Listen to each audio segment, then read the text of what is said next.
the ener.CON Europe 2017. My name is Peter, I'm from we.CONECT. On my side is Mr. Härkönen. Please explain what you are doing, what's your professional background, and for which company you're working. First of all, let me say thank you for inviting me to the conference.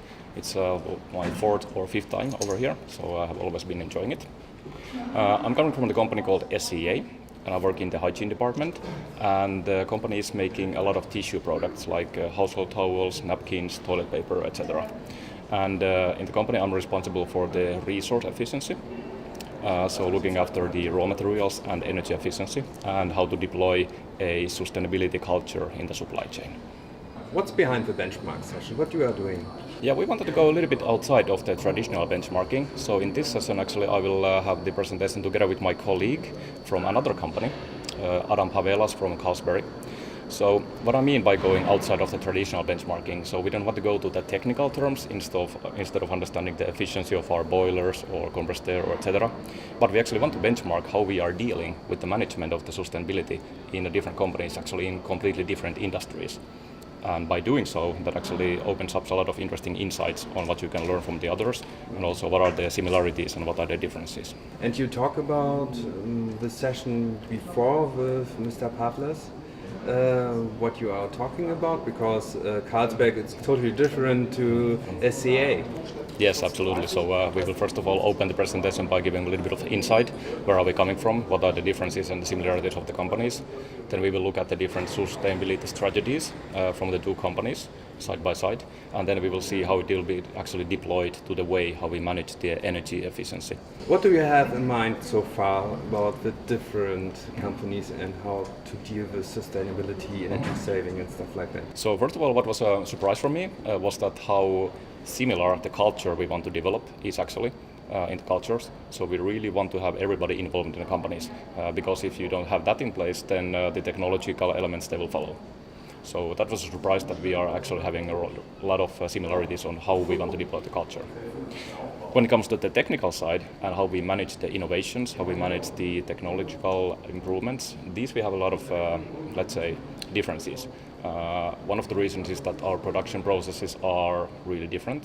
The energy intensity is a little bit different in the others, water intensity as well, and the raw materials that we use. So here the processes that we followed were a little bit different compared to or between the two companies. And you already learned from Carlsberg or he from SCA about what can we change in the future? Yeah, actually, I mean, that's a good point because what we learn from each other is really that the focus on the future is the key. So far now, actually, together with that, I'm participating in this kind of sessions since now a number of years. Focus has been on energy and technology and today. But what was missing a little bit was also that how can we make a really contribution towards the future. And by that I mean not to have just an incremental target, we will save 10% of energy or CO2. No, instead of that we need to make a statement to the society. We need to go circular, we need to go carbon free, so we really need to be promising something meaningful to the environment. And that is a little bit that we are at the moment lacking in this event, but also as a companies. So we are still, let's say, developing really these kind of targets that really are meaningful for the environment and for the society. And I hope that we will learn something in the presentation we will give later on today. Energy prices were very low. How's the process in the company to get more money for energy savings? If the energy prices is low, still if you have the right culture in place, you don't really stop to focus on energy. Instead you will continue. But you are right, if the prices are really low, then it probably will delay some of the investments that should have taken place in 2012, but in this year they will not. But then the thing is that you need to look also beyond energy. You need to look all the resources, all the raw materials. You need to think in terms of CO2, and also you need to think in terms of the promise you will make to the society. We will reduce the CO2, and even if the prices today are low, we're looking towards the future, not today. What are the three challenges in the field of energy saving or energy efficiency in the next 5 years? 3 challenges in the next 5 years. For you, for your company, what do you think about the people they are meeting here? What are the 3 maybe buzzwords they have in mind? Good. So I don't like buzzwords. I actually like more meaningful words. Yeah. So I think really the carbon neutrality is absolutely the key. I mean that has something to do. It has a lot to do with solving the biggest problem we have at the moment in the world, which is the climate change. For the business, that is a challenge because it means that a lot of the processes where traditionally we really use the fossil fuels, we need to switch them, and we need to take the responsibility also of developing the processes that can be carbon neutral. Secondly, I think the biggest challenge is zero waste. And by zero waste, I mean any kind of waste, whether it's polluted water going to the river, or whether it's a packaging material that is not used, or whether it's a waste from our production units that could be recycled. Zero waste is a target that we already adopted, that we want to have until 2030. But now the challenge is how to make it happen.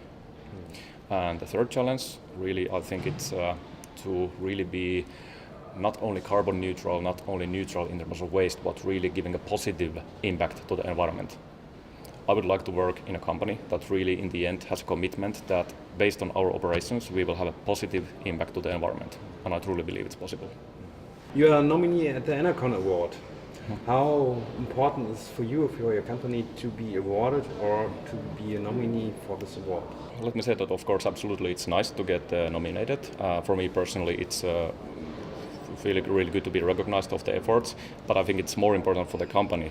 And the reason why I was nominated was that we will be talking about the culture that we have generated, and it's not something that I have created. No, not by far. I'm just being a facilitator, being the technical support for the sites, but what we actually have done is something that we have the full commitment all the way from the top management to the people on the shop floor. And with the involvement of all the different levels in the organization, we were able to make this happen. So it's not a credit for myself, but really for the company. And when you take award with you to your company, maybe you get more money to energy savings? Well, hope so. At the moment, I need to say that we are in a good phase. So whatever makes sense to invest in energy, the company is supporting that because we want to achieve our sustainability targets. But we can always do more. Thank you for your time and the short insight, and have fun at the ener.CON Europe. Yeah, thank you very much. Dankeschön. Dankeschön.